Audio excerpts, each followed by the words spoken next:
Hikayat yang ke-14 menceritakan tentang bahwasanya ridhonya seorang guru itu lebih afdal, lebih utama daripada ilmunya. Guru jelas punya ilmu. Para kiai, para guru-guru itu jelas beliau-beliau mempunyai banyak ilmu yang bisa kita timba ilmunya. Tapi yang paling utama itu keriduannya, bukan ilmunya. Sebab kalau ridhonya sudah ada, sudah kita dapat, itu ilmunya maksud sendiri ya. Ilmu gurunya, guru kita akan masuk sendiri kepada kita. Itu paling penting ya, paling penting.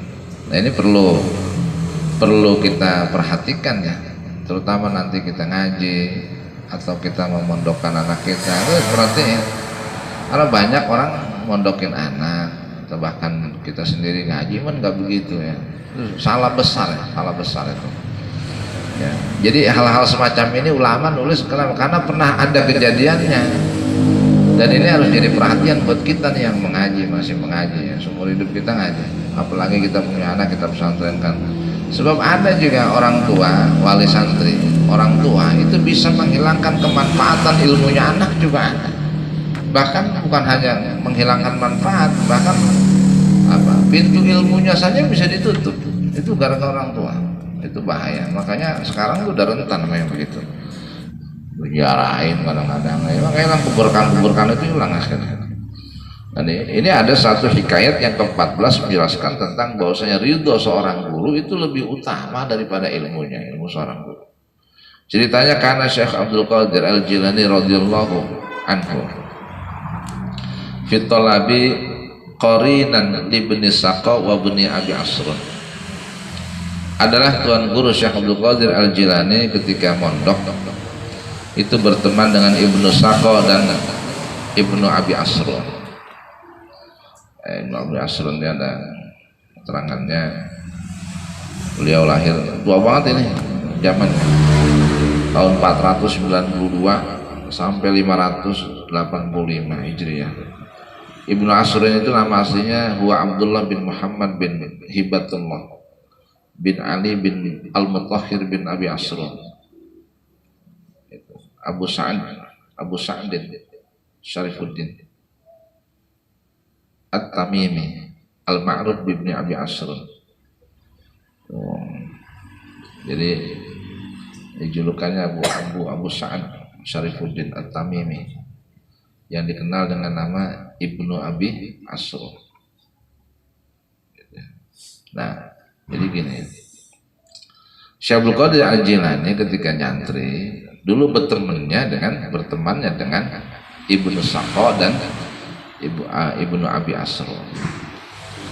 Lawakhtara suhbatahuma likaunihima ahlu dzuka'in wa fatnatin ayasta'ina bihima inda muraja'atil masaili wa hal muskil minha. Nah, tuan guru Syekh Abdul Qadir Jilani memilih dua orang ini, Ibnu Saqa dan Ibnu Abi Asrun, karena mereka berdua itu ahlu dzuka wa fatnatin. Orang ini dua orang pintar. Jadi Ibnu Saqa dan Ibnu Asrun memang dua-duanya memang orang cerdas, pintar dan cerdas. Lah supaya apa? Kayasta'ina bihima inda muraja'atil masail wa halil muskil minha. Supaya Syekh Abdul Qadir Al-Jilani ketika belajar itu, dalam pelajaran beliau bisa apa? Bisa muraja'ah. Jadi mengulang pelajaran-pelajaran tentang masalah-masalah ya, dan menyelesaikan masalah-masalah yang sulit-sulit, yang muskil-muskil. Nah, tujuannya begitu. Jadi memang Syekh Abdul Qadir Jilani ketika belajar nyantri itu bertemannya sama dua orang ini karena mereka pintar dan cerdas. Jadi setiap kali ada permasalahan yang sulit-sulit, Syekh Abdul Qadir Jilani sharingnya dengan dua orang ini, Ibnu Saqa dan Ibnu Abi Asrun. Tujuannya begitu. Hatta innahum ijtama'u wa tasyawaru ala ay yakhruju 'indal ghazi. Sehingga satu hari mereka bertiga ya, Syekh Abdul Qadir Jilani, Ibnu Saqa dan Ibnu Abi Asrun, mereka sepakat untuk apa? Mereka ingin bertemu dengan Al-Ghaus, seorang wali. Ingin bertemu dengan Al-Ghaus, seorang wali. Wa kana al-ghausu rajulan masyhuran bil ibadati was salahi. Nah, seorang wali ini masyhur dikenal orang yang ahli ibadah dan orang yang baik. Jadi ceritanya Syekh Abdul Qadir Jilani, Ibnu Saqo dan Ibnu Abi Asrun, satu hari mereka bersepakat nanti kita bertemu, kita kesonanya ke rumah seorang wali yang sangat masyhur, alim, kemudian ahli ibadah dan ahli sholat gitu. Nah, mereka bertiga ingin menemui seorang wali itu. Wa yuzaru min kulli nawahi, yang mana al-ghaus, seorang wali ini sering didatangi oleh orang-orang dari mana saja, dari daerah mana saja datang kepada beliau. Wa kana maskanhu tahtal biladi, yang rumahnya ya, al-ghaus seorang wali ini rumahnya di bawah apa? Di bawah apa di negara bagian bawah ya. Jadi daerah sini tapi di bagian bawah. Jadi bukan di perbukitan ya, tapi di bawah, di dataran ya, daratan. Nah, wal Habibu Abdullah Al-Qadir Al-Jilani yahussuhu ma'ala ziyaratihi. Nah, Syekh Abdul Qadir Al-Jilani itu bermaksud Syekh Abdul Qadir Jilani beserta dua orang temannya Ibnu Saqo dan Ibnu Abi Asrun bermaksud apa?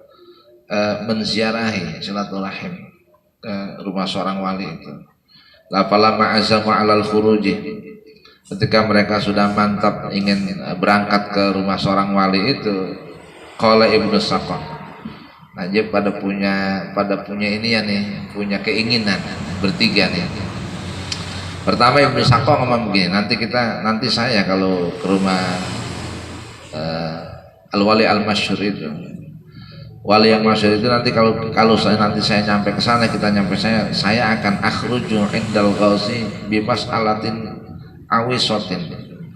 Saya nanti akan apa? Saya akan bertanya kepada wali itu dengan masalah yang sulit. Saya akan bertanya kepadanya tentang satu masalah yang sulit, yang aku akan tanyakan kepadanya tentang masalah itu sampai fatahayyaru anha la yadri ma yaqul, sampai si wali itu bingung dan tidak bisa menjawab pertanyaan saya. Ibnu Saqo niatnya begitu. Karena apa? Karena dia seorang wali, beliau seorang wali yang masyhur, dikenal, dan banyak tamunya, banyak yang datang ke rumahnya. Jadi kesempatan saya ingin bertanya tentang itu. Saya akan bertanya kepada beliau tentang satu masalah yang akan membuat beliau bingung dan tidak akan tahu jawabannya. Ini kata Ibnu Saqo gitu. Kemudian sedangkan Ibnu Abi Asrun, wa qala Ibnu Abi Asrun wa ana as'aluhu an mas'alatin la arahu madza yaqulu fiha faqala lahu wa anta ya Abdul Qadir gitu. Nah, kemudian kata Ibnu Abi Asrun, dia punya cita-cita begini, saya akan menanyakan kepada wali itu tentang satu masalah yang aku tidak tahu. Saya nggak tahu madza yaqulu fiha gitu. Yang saya tidak tahu apa yang saya harus katakan gitu pada masalah itu. Nah, cita-citanya, saya akan menanyakan satu masalah yang aku tidak tahu, apa yang seorang wali itu akan menjawabnya gitu. Saya nggak tahu dia akan jawab apa, tapi itu pertanyaan saya nanti begitu gitu ya. Pokoknya saya nanya, untuk urusan jawabannya ya saya tidak tahu, nanti si wali itu akan jawab apa kepada saya, itu yang bakal saya tanya kepada si wali itu. Nah ya, temannya berdua nih, Ibnu Saqo dan Ibnu Abi Asrun bertanya kepada Syekh Abdul Qadir, tuan guru, wa anta ya Abdul Qadir gitu. Lah kamu nanti di sana mau nanya apa wahai Abdul Qadir, kata dua temannya. Beliau menjawab, Syekh Abdul Qadir Al-Jilani mengatakan, wa ana akhruju ilaihi ziyaratan multamisan min barakati ghairu sa'ilin lahu an syai'in. Kalau saya sih nanti ke sana datang hanya sekedar ziarah. Saya nanti datang silaturahim, menziarahi, saya mau ngambil berkahnya aja dari seorang wali itu. Ya. Saya ingin mengambil berkah dari wali itu, dan saya tidak ingin bertanya apa-apa kepadanya. Tuh kata Syekh Abdul Qadir Jilani. Akhirnya apa? Akhirnya fa inna misla hadza mas'ulun bima huwa a'dhamu min dzalik. Akhirnya apa? Mereka tersibukkan dengan apa yang menjadi keinginan mereka. wahya al-hadratu al-hadiyatu as-samadiyah. Tentang pertanyaan-pertanyaan mereka disibukkan dengan pertanyaan-pertanyaan mereka yang mereka ingin sampaikan kepada si wali itu. Nah sementara apa? Sementara wahia. Nah sementara ziarah itu sendiri merupakan apa? Merupakan al-hadrat al-ahadiyah as-samadiyah. Artinya apa? Mereka lupa sementara yang namanya silaturahim, ziarah itu ada satu keadaan yang mulia dan tersendiri. Artinya mereka lupa dengan niat tujuan utama. Gitu. Ini diterangkan gitu. Ini orang bertiga. Cuma Syekhul Qadir Jailani aja yang ingin niat silaturahim dan ziarah dan mengambil berkah terhadap seorang wali itu. Gitu. Nah sedangkan yang dua Ibnu Sakko dan Ibnu Abi Asram mereka lupa dengan niat utamanya yaitu berziarah. Jadi mereka berdua tersibukkan dengan keinginan untuk bertanya kepada seorang wali itu. Lah akhirnya fakhraju ala hadzal maqasidi wan niyati. Akhirnya mereka keluar dari tempat belajar mereka dari pesantren dengan tujuan-tujuan dan niat-niat. Fadaku alaihi babad-dar. Mereka berjalan menuju rumah Al-Ghaus seorang wali itu. Setelah mereka sampai ke rumahnya, mereka mengetuk pintu rumah seorang wali itu. Wa fatahalahum Al-Ghaus. Kemudian seorang wali Allah itu membukakan pintu untuk mereka. Wa abta'a alaihim fil khuruji ilaihim. Kemudian wa abta'a alaihim fil khuruji ilaihim. Akan tetapi seorang wali itu lama keluarnya. Ya, pintunya udah dibuka tapi beliau nggak langsung nemuin orangnya. Gitu. La fa ba'da muddatin dakhala alaihim. Maka ketika beberapa waktu masuklah si wali itu menemui mereka. Artinya di ruang tamu gitu ya. Jadi wali yang masyhur itu setelah membukakan pintu menyuruh mereka masuk, wali itu masuk lagi ke dalam. Setelah beberapa lama waktu kemudian barulah si wali itu keluar menemui tiga orang itu.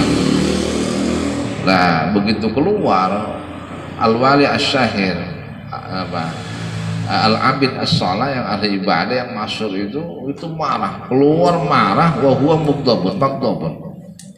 maghdabun la basa khil'atal wilayah. Nah, si wali yang masyhur itu begitu keluar menemui tiga orang itu dalam keadaan marah. Gitu. Artinya apa? Beliau dalam keadaan marah dan memakai pakaian kewalian. Jadi memakai pakaian kewaliannya keluar dalam keadaan marah. Kemudian waqala lahum. Si wali yang masyhur itu berkata kepada mereka bertiga, ma anta ya ibn Saqqa, amma anta ya ibn Saqqa kharajta ilaina takhtabiruna an masalatin kada fajawabuha kada. Wahai engkau ibnu Saqqa, engkau wahai ibnu Saqqa, engkau keluar dari pondok pesantren, engkau keluar dari rumah menemui saya adalah apa? Engkau ingin menguji saya dengan satu pertanyaan begini. Jadi itu ternyata wali udah tahu gitu, ketebak duluan. Kau akan bertanya tentang satu masalah ini. Fajawabuha kada. Ini jawabannya begini. Langsung dijawab. Wahia fi kitabi kada, fi sahifati kada. Jawaban itu ada di kitab ini halaman sekian. Langsung dijawab sama dia. Wa bayyana lahu dzalik. Kemudian si wali itu menjelaskan semuanya. Ini jadi bacakan tuh, ini dalilnya, ini Qur'annya, ini hadisnya. Adanya di kitab ini halaman sekian. Itu dia belum nanya itu, belum nanya langsung marah dijawab begitu. Waqala lahu. Kemudian apa? Kemudian si wali itu berkata kepada Ibnu Saqqa, ukhruj fa inni ara narul kufri taltahibu baina adla'ika. Langsung ketahuan, keluar kamu dari rumah saya. Saya melihat ada apa? Saya melihat kamu itu ada api kekufuran, api kekafiran yang apa? Yang bergejolak di dalam hatimu, di dalam tulang rusukmu itu. Begitu ya nama wali. Suruh keluar, diusir itu dia. Ibnu Saqqa. Keluar dia, takut tuh. Belum nanya baru masuk suruh diusir. Pertanyaannya udah ketahuan. Dijawab semua pertanyaan. Lawa ma'anta ya ibnu Abi Mas'ud, sedangkan kamu wahai ibnu Abi Mas'ud, fa kharajta tas'aluna an masalatin ilmiyatin litara man naqulu fiha hiya kada wa jawabuha kada fi kitabi kada. Sedangkan kau wahai ibnu Abi Mas'ud, kau datang menemuiku ingin bertanya tentang masalah ilmiah gitu. Kau datang kepadaku menanyakan tentang satu masalah yang ilmiah supaya kamu melihat apa yang aku jawab, apa jawabanku kepadamu. Nih jawabannya begini, kata si wali itu. Jawabannya begini, kitabnya ini halamannya sekian. Sama disuruh juga ya, ukhruj, luar kamu. Fa inni aradunya tahta apa? Takhra alaika. Karena aku melihat apa? Aku melihat apa? Engkau akan jatuh dalam dunia. Artinya nanti lu mau urusan lu dunia udah, ntar lu jadinya orang dunia. Ya, akhirnya apa? Baru segala saya belum berjalannya. Wa ma anta ya waladi, panggil anaknya. Sedangkan kamu wahai anakku Abdul Qadir, kharajta taltamisu barakatina wa matlubuka insyaallah hasilun. Sedangkan kau wahai Abdul Qadir Al-Jilani, kau datang kepadaku ingin mengambil keberkahan dariku. Dan juga apa? Ingin apa? Wa matlubuka insyaallah hasilun. Apa yang kau inginkan insyaallah hasil, kata si wali ini. Gitu. Terus beliau ngomong begini, si wali ini, wa ka'anni bika taqul qadami hadhihi ala raqabati kulli waliyin. Itu gitu. Seakan-akan kata, saya ini ingin ngomong kepadamu wahai Syaikhul Qadir. Saya ingin berbicara kepadamu. Saya akan mengatakan kepadamu bahwasanya kakiku ini nanti ada pada lehernya setiap para wali. Gitu. Jadi guru tuh wali ngomong begitu sama Syaikhul Qadir Jilani. Saya ingin mengatakan kepadamu wahai Abdul Qadir bahwasanya kakiku ini nanti ada di bawah apa? Di bawah leher-lehernya para wali. Dia ingin ngomong begitu kepada Syaikhul Qadir Jilani. Akhirnya apa? Fakhraju jami'ahum indal qaus. Akhirnya 3 orang ini keluar semua dari rumahnya. Nah, 3-tiganya keluar dah tuh. Habis pada sowan ke seorang wali. Nah, kemudian lanjut cerita, fama madat mudatun yasiratun illa wa du'iya ibnu Saqqa bi Amirul Malik. Kemudian tidak lama waktu berselang, Ibnu Saqqa ini dipanggil, diundang oleh seorang raja li ayyasira ila ulama in nasara. Supaya apa? Ibnu Saqqa ini diundang oleh seorang raja, dan Ibnu Saqqa diutus untuk menemui ulama-ulama orang Nasrani, untuk menemui pendeta-pendeta Nasrani. Fayujadiluhum, kemudian diutus untuk apa? Berdebat di sana masalah agama. Kau datang kepada ulama-ulama Nasrani wahai Ibnu Saqqa, nanti kau jelaskan, kau berdebat dengan mereka, li anna malikahum talaba min malikil muslimina. Kenapa? Karena raja-raja orang Nasrani itu telah mereka meminta daripada raja-raja orang muslim a'lam ahli baladihi. Mereka meminta mana orang yang lebih alim daripada ahli negara di sini, dijadiluhu, supaya mereka bisa berdebat dengan saya. Kata si raja, kita ditantang oleh ulama-ulama Nasrani, mereka nantang kita. Ya, suruh datangin ulama-ulama muslim yang alim-alim. Makanya saya utus kamu untuk temui ulama-ulama Nasrani dan kau adakan perdebatan kepada mereka soal agama. Akhirnya fajama'a ahlul baladi fadalluhu ala Ibnu Saqqa. Akhirnya orang-orang di situ, orang-orang penggede kerajaan itu sepakat untuk apa? Untuk mengutus, untuk menjadikan Ibnu Saqqa sebagai utusan yang akan menemui ulama-ulama Nasrani. Wa qalu, kemudian ahlul balad mengatakan huwa al-azka'u. Inilah Ibnu Saqqa. Ini orang yang pintar. Dia ini orang pintar. Wal a'lamu, dan orang yang paling alim. Akhirnya apa? Karena orang-orang di daerah situ mengatakan Ibnu Saqqa orang paling pintar dan paling alim. Akhirnya fa'amarahu ayyarhila ila jihatin nasara. Akhirnya si raja itu memerintahkan Ibnu Saqqa untuk jalan menuju menemui ulama-ulama orang Nasrani. La falama wasala baladahum ra'a imra'atan nasraniyatan. Nah, ketika Ibnu Saqqa sampai ke kampung orang-orang Nasrani itu, ulama-ulama Nasrani itu, Ibnu Saqqa melihat ada seorang perempuan yang cakep. Ketemu orang cewek cakep di sono. Akhirnya fa'asyaqaha waftatan nabiha. Nah, Ibnu Sako ngenud artinya. Ngenud apa ngenud? Tangeran. Iya, nyerah, demen gitu. Orang kalau demen kan artinya gimana tuh? Iya begitu, dan dikduk gitu. Bukan deh. Nah, bodoh juga nih orang Nasrani. Langsung dia pelintir kumisnya. Udah, menurut kita aja.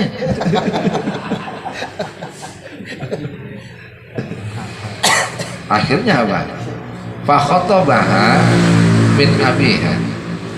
Akhirnya Ibnu Sako ngelamar itu orang itu. Perempuan Nasrani itu dilamar karena dia senang. Dilamarlah perempuan itu oleh Ibnu Sako. Dia minta kepada bapaknya. La fa'abah. Bapaknya nggak mau. Ya.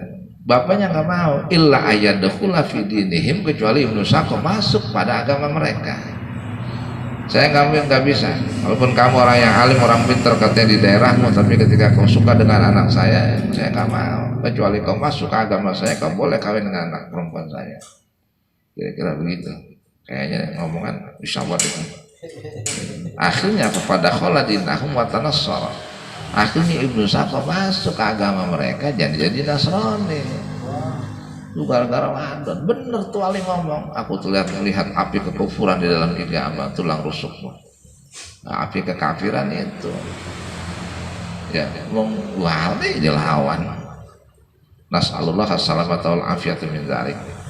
Kita memohon kepada Allah keselamatan dan apa ya, keselamatan dari pindah agama. Itu. Jadi wali itu udah tahu duluan.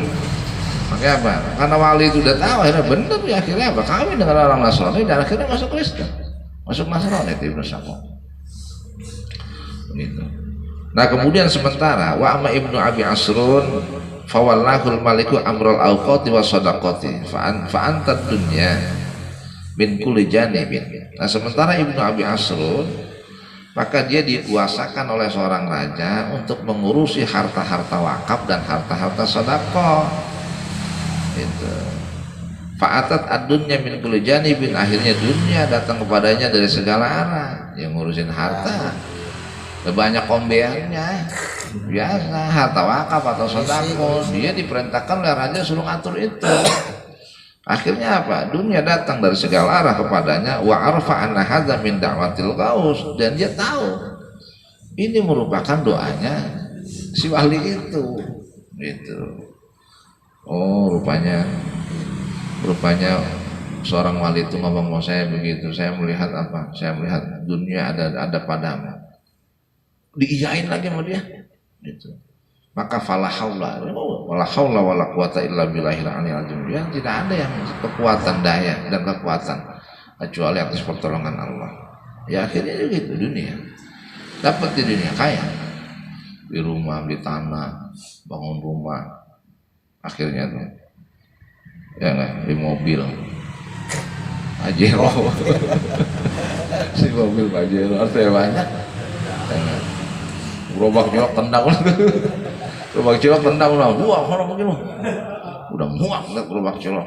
Apalagi ada tulisannya Maya Sari. Apa itu? Ada rasa kan? Saya udah punya Pajero Sport. Diesel. Nah sedangkan wa amal Habib Abdul Qadir fa innahu balaghal maqamal ali. Sedangkan Syekh Abdul Qadir Jilani, beliau sampai kepada makom yang sangat tinggi, hatta sara yaqulu qadami hadhi ala raqabati kulli waliyin. Sehingga dia jadi begini ngomong, sampai dia ngomong begini. Itu omongan si wali itu ditiru sama dia. Beliau ngomong begini, qadami hadhi ala raqabati kulli waliyin. Gitu. Telapak kaki saya ini ada di atas semua leher para wali di dunia. Makanya jadi Sultanul Aulia. Gitu. Lah abis dia ngomong begitu niru ucapan Al-Ghaus si wali itu, wa balagha sautuhu jamil aulia. Itu dia ngomong begitu semua wali di dunia kedengeran sama dia. Ucapan wali yang ada di dunia ini kedengeran. Dengar ucapan Syekh Abdul Qadir Jilani itu. Akhirnya waha wa ta'ulahu ru'usahum inda maqalihi.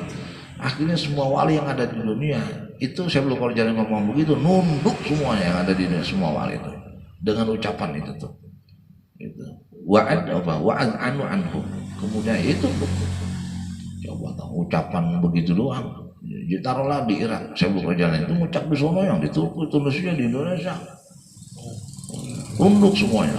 Jadi ucapannya kedengeran ke seluruh dunia tuh, semua wali dengar. Ya wali kan sinyalnya pada nyambung.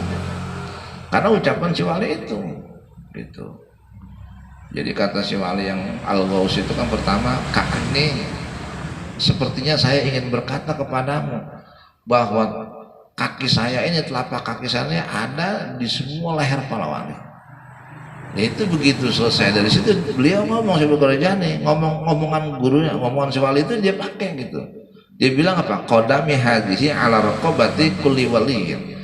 Telapakan kaki saya ini semua telapakan kaki saya ini ada di atas lehernya para wali sedunia. Habis dia ngomong gitu semua wali di dunia kedengeran, tunduk langsung.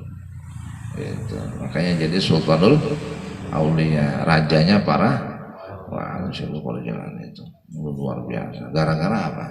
Sowan ke rumah kiai-kiai, orang-orang pintar tuh ngalap berkah aja udah. Yang macam-macam lah kayak pengasihan, dagang cilok, apa nggak usah. Kiai, ya ada apa? Ini supaya saya orderan TV double ada banyak bagaimana? Doanya apa? Buat proyek ini doanya apa? Nggak usah. Usah ngalap berkah aja, datang silaturahim ngalap berkah udah itu aja udah ya, biar berkahnya doain saya itu aja, ambil berkahnya kiai. Itu tuh ajaran ulama tasawuf begitu, ngambil berkah. Nah karena ridhonya seorang guru itu lebih afdal daripada ilmunya seorang guru. Kalau guru dari itu apa sih yang nggak ada, semua ada. Ucapannya aja terasa. Itu ya. Nah, al-hikayatul khamisata asyarah. Adapun hikayat yang ke-15 fil i'tiqadi bi anna syaikhahu afdal min ghairihi. Ingetin ya, ridho guru lebih afdal daripada ilmunya. Walaupun ilmunya juga afdal, tapi ridhonya yang terlebih-lebih lagi. Nah, hikayat yang ke-15 menceritakan tentang apa? Berkeyakinan bahwasanya seorang guru itu lebih utama dari orang lain. Kita punya guru, ada lagi kiai alim, ada lagi kiai banyak. Udah yakinin bahwa guru kita lebih afdal daripada kiai yang lain, walaupun kiai itu lebih alim. Gitu loh. Iya, satu aja udah. Gak usah. Ya kan sementara kan banyak orang. Dan kiai dibanding-bandingin. Ya, guru dibanding-bandingin. Wah, nggak benar itu. Nah, ini udah nih. Nggak benar itu gitu. Biar paham ya. Mau ngaji nggak boleh begitu. Sebab apa? Murid mau biar dia pinter kayak apa? Nggak bakal bisa nandingin keyakinan seorang gurunya, nggak bisa. Itu udah paten itu. Jadi murid lebih alim dari gurunya, pinter kayak apa, tapi masalah keyakinan nggak bisa dia bergeser, nggak bisa geser keyakinan guru. Nggak ada itu ceritanya. Ya, masalah keyakinan itu doang tuh yang nggak bisa digeser. Kalau ilmu mungkin kegeser, tapi kalau keyakinan nggak ada. Keyakinan dan kedekatan dirinya kepada Allah pasti menang guru. Nggak bisa ya. Ini perlu dari perhatiannya. Ini ada kasus begini. Dan ini memang jadi pelajaran setiap santri, setiap orang yang ngaji. Termasuk apa pelajaran yang ke-15 tentang keyakinan seorang murid, seorang santri, bahwa gurunya lebih utama daripada orang lain, kiai siapapun ya. Inna ba'dal muridina kana yaknusu madrasata syaikhin. Satu hari ada seorang murid yang sedang menyapu madrasah gurunya. Tempat dia belajar, dia lagi nyapuin, lagi bersihin di situ.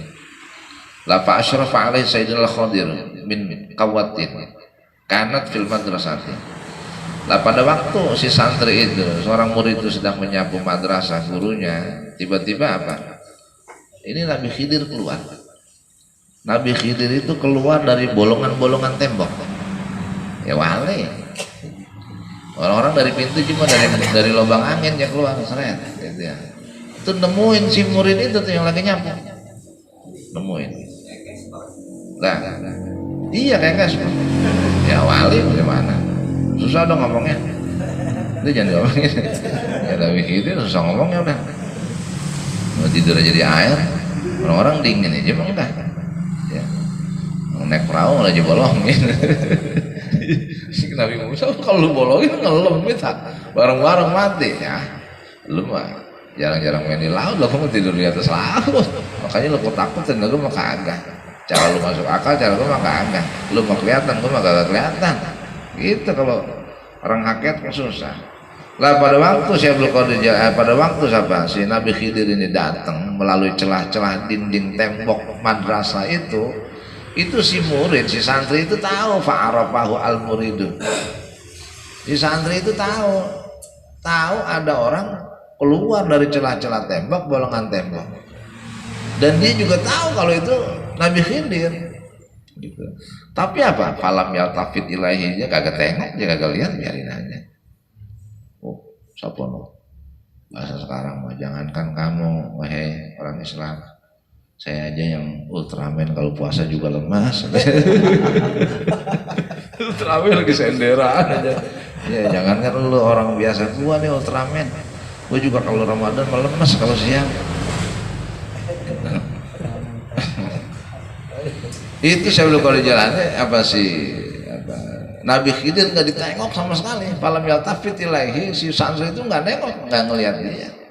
Kemudian walam yukallimhu, dan dia nggak diajak ngomong, diamin aja. Ya, baru kali dalam kata bahasanya siapa Nabi Khidir, gue baru ini nemuin orang gak ke open aja gue. Udah gue diburu-buru aja, gue belum tentu datang. Ya akhirnya cuek aja, cuekin. Wow, Nabi loh, Nabi Khidir Nabi. Faqala lahu al-Khadir. Sampai-sampai Nabi Khidir marahnya terus ngomong sama si santri itu, alam ta'rif nih, kamu nggak kenal sama saya emang? Gitu. Dia tanya, emang kamu nggak kenal sama saya? Faqala bal araftuka. Kata si santri itu, saya kenal sama situ. Anta Abul Abbas al-Khadir. Anda kan Abul Abbas al-Khadir. Anda itu Nabi Khidir, saya kenal. Dari baru datangnya saya udah kenal. Situ kalau datang gak wajar melalui lubang angin. Orang-orang pada datang melalui pintu. Gitu ya. Akhirnya apa? Faqala lahu malaka latas al-nisaya. Nabi Khidir ngomong lagi, nanya sama dia, kenapa Anda tidak meminta sesuatu kepada saya? Itu orang-orang kalau gue datang udah berebut. Gue kalau buka lapak aja mah ramai ya. Yang offline, yang online, yang pesanan ya, ngapa lu kagak offline aja sama gua? Orang waktu gua ya susah-susah lakon-lakonin tanpa-tanpa di gunungnya. Lalu akhirnya apa? Si santri jawab gini, faqala lahu, dia berkata kepada Nabi Khidir, inna syaikhi qad aghnani anka wa lam yabqa li hajatin ilaika. Guruku sudah cukup bagiku dan aku tidak butuh kepadamu. Oh, ya. Sampai begitu ya. Ini keyakinan bahwa seorang murid itu tidak boleh membeda-bedakan gurunya. Dia tidak boleh membandingkan gurunya dengan orang lain. Dan harus punya keyakinan bahwasanya gurunya lebih utama daripada siapapun. Keyakinan begitu. Karena apa? Nanti terpengaruh. Pengaruh ketika orang membandingnya terpengaruh. Rasa-rasa itu jadi berkurang. Ya karena orang tidak akan pernah sama ya. Tidak akan pernah sama, itu masalahnya. Manusia nggak ada yang sama ya. Mau alimnya nggak sama gitu. Karena Nabi udah gambarin ashabikan nujumnya, sahabatku tuh kayak bintang. Ada yang sinarnya terang sekali, ada yang terang, ada yang setengah terang, ada yang redup. Memang begitu sehingga apa tuh? Ya nggak masalah, rata-rata Imam Malik gurunya nggak kurang dari 900 guru kok. Jam berapa ngajinya tuh? Agak kurang dari 900 guru. Sampai tua ngaji berarti. Kapan aja? 900 nggak kurang dari 900 orang guru tuh. Imam Malik gurunya. Oh, itu 3 yang nyelam, ya kan? Iya. Masalahnya gini loh. Kalau kita sih nyantri di pesantren itu diajarin ya, kayak katakan anak pernah di Langitan dia pakai, anak pernah di Boyong pamannya. Itu kan 2 kiai yang berbeda, tempat yang berbeda. Ya, apa lama-lama kita ngaji terus tahu, ya kita nggak boleh belajar untuk tidak membedakan. Belajar, iya tidak, iya sebab ketika kita cari perbedaan mesti ada perbedaannya. Ketika kita cari kekurangan dan kelebihan pasti. Dan bukan begitu, ya, bukan begitu caranya. Nggak boleh begitu. Gitu. Nanti apa? Salah kita. Itu keberkahan ilmu jadi hilang. Lah orang kalau berkahnya ilmunya hilang nggak jadi apa-apa, nggak manfaat buat dirinya, apalagi buat orang lain. Nah gitu itu bahaya, hati-hati. Itu dari kalam Habib Idrus Al-Habsyi. Jadi ulama-ulama kita tuh begitu, habaib mau siapa, semua dulu begitu. Semua dulu begitu semuanya. Jadi jangan sampai, kenapa? Ya ini kan cerita nih. Ini santri ngaji punya guru kiai. Ya kalau dibanding Nabi Khidir ya dah, mana menang dah. Umpama gitu. Jelas Nabi Khidir lebih afdal. Tapi beliau orang ini santri ini berkeyakinan guruku sudah cukup bagiku ketimbang Anda dan saya tidak butuh apa-apa terhadap Anda. Ya akhirnya Nabi Khidir baru ini waktu model orang begini santri. Udah kagak open aja sama gua. Yang udah orang begitu. Ya, ini satu cerita umpamanya. Syekh Khalil Bangkalan ketika lagi ngopi ada tamu-tamunya. Ada beberapa orang tamunya yang sedang berkunjung ke rumah kediaman Syekh Khalil Bangkalan. Ambil ngopi-ngopi tiba-tiba ada orang gila. Orang gila lewat ketika Syekh Khalil sedang berbincang dengan tamunya dan orang gila itu ngambil kopi. Kopi yang diminum sama Syekh Khalil itu diminum orang gila. Orang gila itu bau, dekil dan lain sebagainya. Habis minum jalan aja. Nah, kata Syekh Khalil gitu. Tapi waktu kopinya diminum itu Syekh Khalil nggak berani ngeliat orang, nggak berani natap wajahnya, nunduk diam aja. Gitu. Ya sampai-sampai sementara kan yang lain enggak kan, orang gila kurang ajar. Guru gua, kiai gua kopinya main sedot aja. Gitu. Gua aja kagak berani ngobrol tadi lah. Ini orang datang-datang. Wah, marah kan yang lain. Tapi ya karena dilihat mereka melihat gurunya Syekh Khalil ini tertunduk dan diam aja nggak berani ngomong apa-apa, akhirnya yang lain juga nggak berani ngomelin orang gila itu. Jadi begitu orang gilanya jalan, nggak berapa lama kemudian Syekh Khalil ngomong kepada tamu-tamunya itu, siapa yang mau minum kopi ini? Ya gak ada yang mau kopi bekas orang gila. Ya ubah. Akhirnya Mas Syekh Khalil diminum kopi itu. Baru dikasih tahu, apa Anda tahu? Itu pakai bahasa Madura dah. Man perempen mon.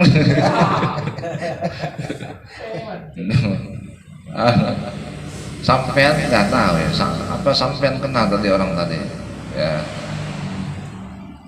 apa guru saya nggak kenal. Nah, kenapa nggak mau ini? Orang yang tadi minum kopi saya itu Nabi Khidir. Oh, wah, jingkrak semuanya. Mana kopi mana?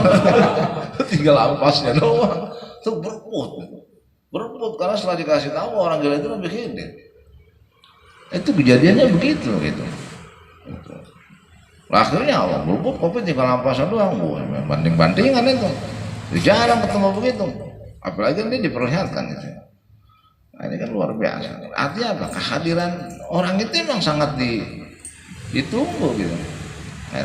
Contoh kedua gini, Kiai Ahmad Marzuki Dahlan ya, Lirboyo ya, itu menjelang wafatnya beberapa minggu, beberapa hari sebelum wafatnya itu memang sempat kedatangan tamu. Nah kemudian setelah ngobrol-ngobrol berbincang dengan tamu itu pamitan. Nah ketika pamitan Kiai Makhrus Ali datang ke sini.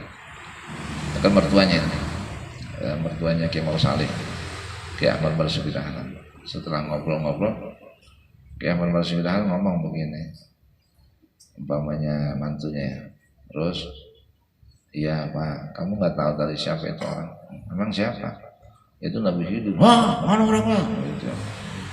Itu dilihat nggak ada. Ya Pak, iya kan ada kodenya, tapi orang udah hilang. Itu mah kodir ya. Iya jadi begitu, nggak ketemu gitu. Emang dasar ya mungkin apa ya takdirnya nggak ketemu ya nggak ketemu. Ya ngelihat orangnya cuman nggak kenal kan. Tapi kayak Mbah Marzuki Dahan bilang itu Nabi Khidir. Pakai terus udah nggak ada. Jadi semacam itu ya. Jadi seakan-akan siapapun orang yang mendengar kehadiran Nabi Khidir di mana, kemudian semuanya kan ketemu dan ingin minta apa-apa dengannya. Nah ini ada satu cerita yang dimana santri ini lebih punya keyakinan bahwasanya gurunya lebih baik daripada siapapun. Nah ini buktinya dia didatangi oleh Nabi Khidir pun dia nggak noleh, nggak nengok, nggak apa-apa, nggak ngomong apa-apa. Bahkan sampai Nabi Khidir itu bertanya, alam ta'rif nih, apakah kau tidak kenal dengan saya? Ya kata si santri itu, ya saya kenal. Anda itu Abul Abbas Al-Khadir. Anda kan Nabi Khidir Abul Abbas Al-Khadir. Apa kamu tidak alaka hajatun? Apa kamu nggak punya permintaan dengan saya? Kata dia, inna syekhi, apa guruku sudah cukup bagiku dan aku tidak punya kebutuhan apapun kepadamu. Luar biasa, luar biasa. Al-hikayatu salisata asyarat lafi i'tiqadi sidqi syekhihi wallahu